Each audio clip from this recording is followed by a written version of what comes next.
Ավագ շաբաթ, որ սկիզբ է առնում ծաղկազարդով մեր Տիրոջ հաղթական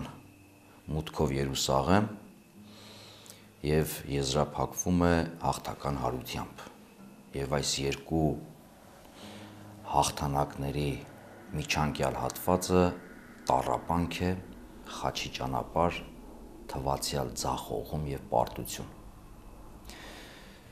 Զգացողություն, որը մի կողմից դառնություն է, մյուս կողմից քաղցրություն։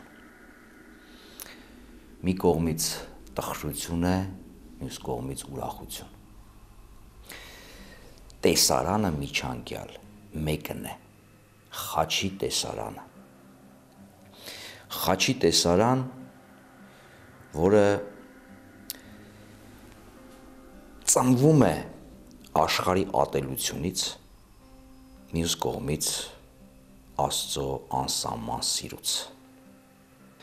Նույն տեսարանն է, որի առջև մենք կարող ենք տեսնել կյանքի խորհուրդը, բայց կարող ենք տեսնել նաև մահվան խորհուրդը, իրական ջրբաժանը։ Ինչպես Պողոս առաքյալն է ձևակերպում Կորինթոսի եկեղեցուն ուղղված իր առաջին նամակում, փրկության ճանապարհին գտնվողների համար խաչի քարոզչությունը, տեսարանը, խորհուրդը Աստծո զորությունն է, իսկ կորստյան ճանապարհի վրա գտնվողների համար գայթակղություն է կամ հիմարություն։ Ինչպես տեսնում ենք, ավագ շաբաթը հակասություններով լեցուն է, և փորձենք հասկանալ այս հակասությունները։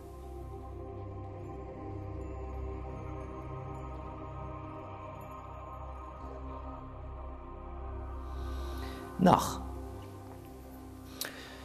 մինչև Երուսաղեմ հաղթական մուտքը, մենք Հիսուսին տեսնում ենք զորավոր, այսինքն արտահայտվում է իր զորությունը, բժշկում է հիվանդներին,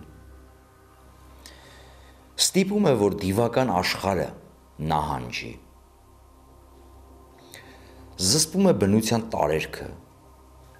և ունենք նաև վկայություններ կյանքի վրա տարած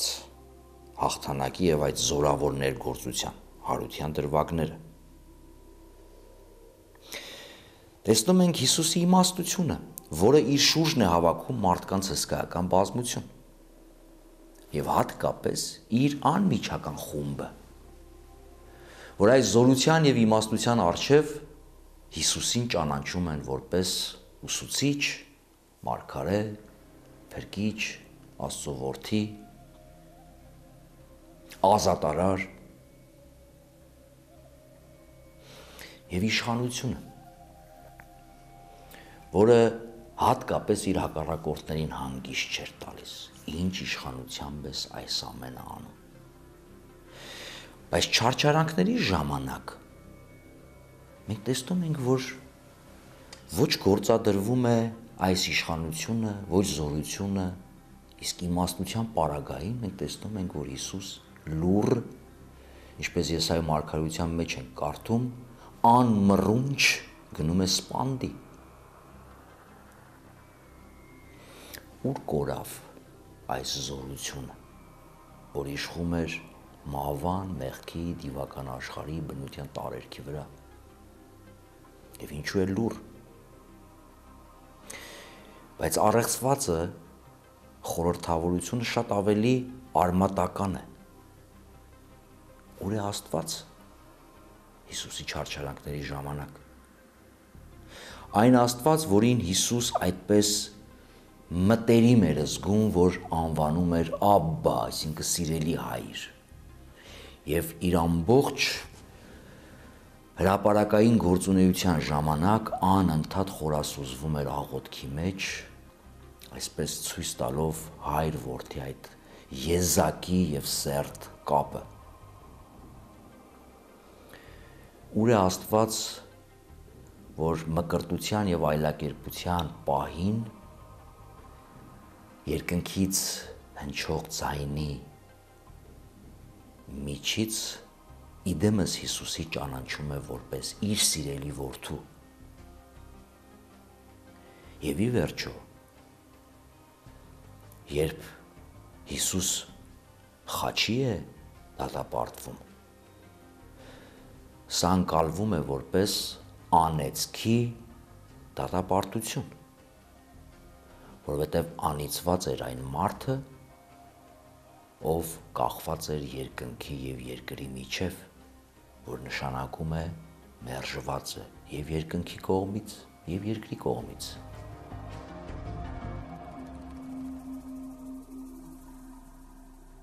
Ի սկզբանե Հիսուս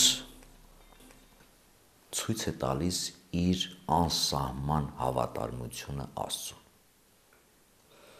շեշտադրելով առաջնայնությունը Աստծո կամքի։ Եվ այս հարցադրումները, որոնց պատասխանը գտնելը շատ դժվար է, կարելի ասել բանալին այն ժեստի մեջ է, որ Հիսուս կատարում է վերջին ընթրիքի ժամանակ, երբ կիսում է հացը, բեկում է հացը, տալիս է իր աշակերտներին, ասելով, որ սա իր մարմինն է, նույնակերպ գինին, տալով աշակերտներին, ասելով, որ սա իր արյունն է նոր ուխտի, որ թափվում է շատերի փրկության համար, կանխապես աշակերտներին ասում է, թե իրեն ինչ է սպասվում, դրանով ցույց տալով, որ ինքը կամավոր կերպով է մոտենում խաչելությանը, որպեսզի մենք և իր աշակերտները առաջնահերթ չմտածեն, որ խաչի իրադարձությունը ինչ-որ պատահականություն է կամ Աստծու կողմից նրան պարտադրված ինչ-որ իրադարձություն, ճակատագիր, անխուսափելի։ Հիսուս ազատ կերպով է մոտենում խաչելությանը։ Նա կարող էր հատկապես ավագ շաբաթվա այդ առաջին օրերին, երբ թշնամության մթնոլորտը արդեն խտանում էր, ձևավորելով խաչի ուրվագիծը, կարող էր նահանջ ունենալ և իր գործողություններով ու խոսքերով չբերեր այն հանգրվանին, որ արժենար մահ։ Բայց Հիսուս իր կամքը չէ, որ կատարում էր, այլ իր կամքը համադրում է Աստծո կամքին, հնազանդվում է, խոնարհվում է մինչև վերջ այն հավատով, այն հույսով, որ Աստված իրեն միևնույն է չի թողնելու, ինչքան էլ որ խաչի վրա կաղաղակի Աստված իմ, ինչու թողեցիր ինձ։ Եվ ամեն դեպքում հոգին ավանդում է, ասելով Հայր քո ձեռքերի մեջ եմ ավանդում իմ հոգին։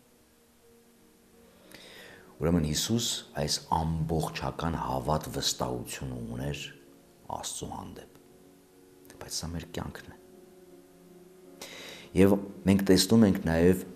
մյուս հակասությունները, որ արդեն առնչվում է Հիսուսի նկատմամբ տարբեր շերտերի վերաբերմունքի մեջ։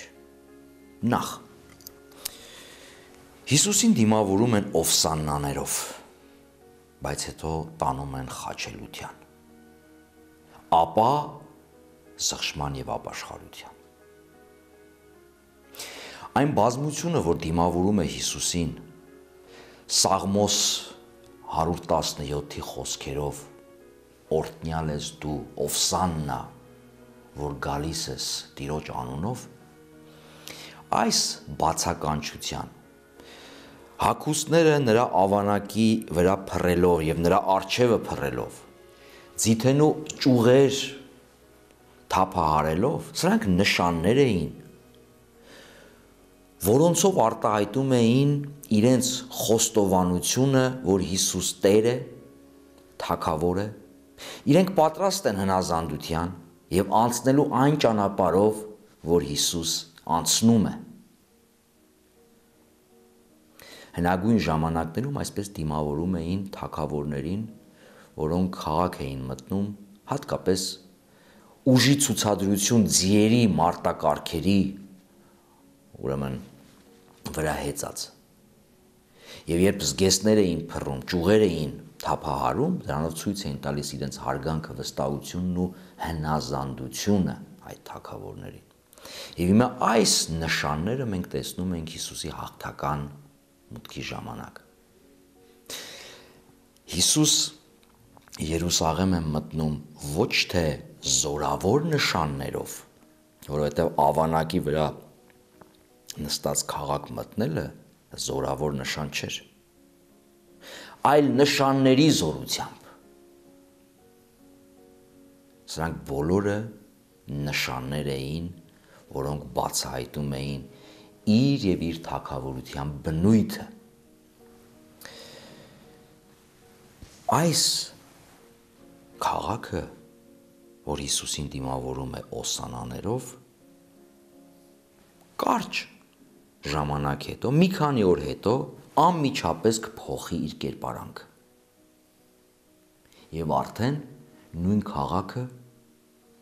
կգոչի խաչը հանիր դրան։ Հստակ հակասություն ենք մենք տեսնում։ Դիտարկենք առաքյալներից ամենաակտիվ Պետրոսի կեցվածքը։ Այն Պետրոսը, որ Հիսուսին պնդում էր, որ պատրաստ է հետևել նրան մինչև հիմա, մի պարզ աղախնու հարցադրումից տապալվում է, ուրանալով իր ուսուցչին։ Աշակերտները, որ հենց սկզբից թողեցին ամեն ինչ հետևելու Հիսուսին և 3 տարի նրա հետ էին։ Խաչի իրադարձության առջև այս փորձության ժամին թողեցին Հիսուսին փախուստի դիմելով։ Ուրեմն հստակ հակասություններ ենք մենք տեսնում։ Բայց այս հակասությունները մեր հակասություններն են։ Բնորոշ է մարդուն։ Մի իտալացի երգիչ կա, որ մարդուն բնորոշում է որպես երկրի ցեխի եւ երկնքի մաքրության խառնակույտ։ Կենտրոն խառնափնթոր զգացմունքների, որոնք հատկապես ի հայտ են գալիս, դրսևորվում են ճգնաժամային պահերի, փորձության ժամին։ Փորձության ժամին մեր դիմակները ընկնում են և մենք երևում ենք այնպես, ինչպես կանք։ Եվ սա շատ կարևոր է, որ այս գիտակցությունը ունենանք։ Ավագ շաբաթը այս հակասություններով և հատկապես մեր Տիրոջ չարչարանած ճանապարհով մեզ հրավիրում է ինքնաճանաչողության, որ մենք էլ ենք այս հակասությունների մեջ, որ կարող ենք մտնել եկեղեցի խաղաղության խնդրանքով, բայց եկեղեցուց դուրս գանք և մեր կյանքում կոնֆլիկտ և խժդժություն ստեղծենք։ Մտնենք եկեղեցի արդարության փնտրտուքով, բայց դուրս գանք և անարդար վարմունքով և խոսքերով վնասենք ուրիշներին։ Մտնենք եկեղեցի ճշմարտության փնտրտուքով, բայց անմիջապես հետո սկսենք սուտը խաբեությունն ու կեղծիքները իշա այդ պահին մեր ուրեմն կյանքի, գործերի, հաջողությունների, ընտանիքի եւ այլն։ Ավագ շաբաթ հրավիրում է մեզ ընդունելու, որ մենք այսպիսին ենք։ Այլապես մեզնից կերտում ենք արդարի կերպար, մինչև չհասկանանք, որ մենք այսպիսին ենք, ինչպես աշակերտներն էին, ինչպես բազմությունն էր Երուսաղեմում հավաքված Տիրոջը դիմավորելու։ Եթե մենք սա չընդունենք, այլապես Հիսուս մեր կյանքում կմարմնանա ոչ թե իրական,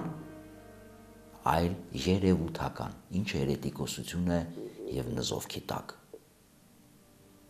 Այստեղ շատ կարևոր է, որ այս դավանական եկեղեցու կեցվածքը արտահայտվի մեր կենցաղում եւ բարոյագիտության մեջ, որտեղ յուրաքանչյուրիս կյանքում Հիսուս մարդ հեղանում է, բայց հարցը մարդ հեղանում է իրական, թե երևութական, եւ սա երևում է հատկապես խաչի տեսարանի առաջ, եւ մենք կանգնած ենք ընտրություն կատարելու։ Այս ճանապարհը մեր Տիրոջ բոլորը անցնում են անկախ հավատքից, անկախ կրոնական պատկանելությունից։ Քրիստոնյաները կոչված են անցնելու քրիստոսաբար հարության հաղթանակի հույսով։